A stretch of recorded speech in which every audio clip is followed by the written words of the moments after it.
Hello and welcome back to my channel. Now, last week I spoke about the money anxiety cycle and we went into that. So if you haven't looked at that video yet, go and take a look at that if you want to understand how this cycle plays out. But what we're going to be talking about today is how you can break the money anxiety cycle.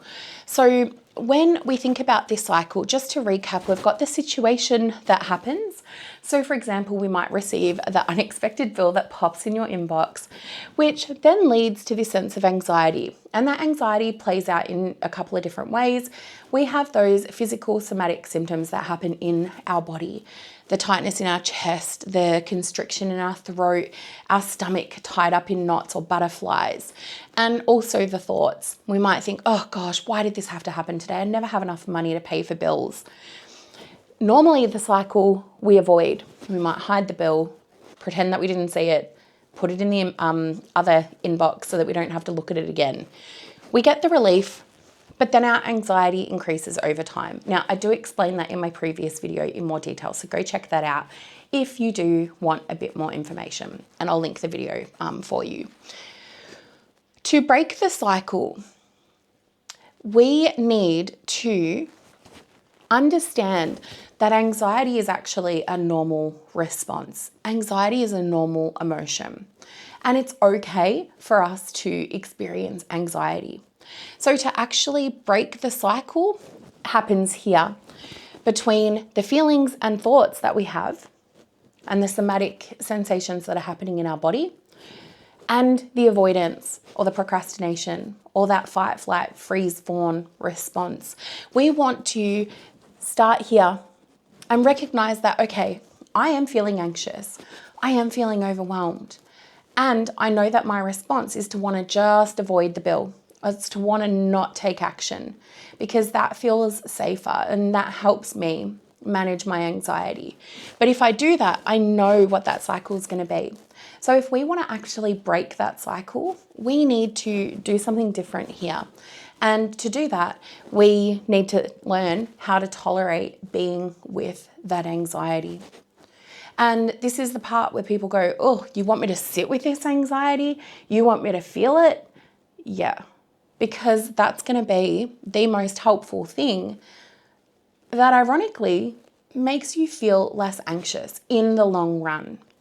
It's not going to be an overnight thing. It is something that will take time, it'll take practice, but that is actually what will be the thing that helps you reduce that anxiety over the long term. Because I don't know about you, but anxiety kind of compounds, right? Like when we start to avoid things, then we start to avoid more and more and more and more. So it might be the bills, but then all of a sudden it might be opening your email in general. It might be setting up a new email account because you just don't want to deal with that email inbox. Hard to do if you're checking your inbox and it's your business email, right?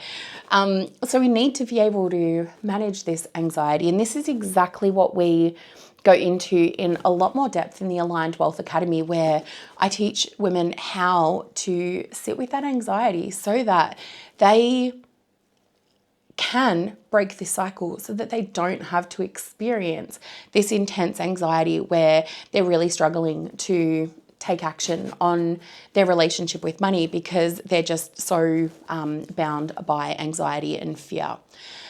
So if you're thinking, what is a step that you can do to break your anxiety cycle? Think about how can you sit with that anxiety in the here and now? And sometimes it's about taking that really small step. So it's about doing something that feels manageable for you. Maybe paying the bill then and there feels like too big of a step. So maybe it's about, okay, well, I'm just going to leave the bill out in the open. If it's a paper bill, I'm going to leave it on the table. I'm not going to hide it under all of the piles of junk mail. If it's a email bill, then it might actually be clicking on the email so that you're not avoiding it and just letting it go to the junk mail. So I hope that this has been helpful in helping you understand the cycle of anxiety and how you can start to break that cycle so that you're not bound by all of these money situations that are happening in your business that keep holding you back. And if you did like this video, please hit subscribe because I will be releasing a lot more content around our relationship with money, money anxiety, and how to heal our relationship with money through tuning in to our body. So I can't wait to share the next video with you soon. Bye.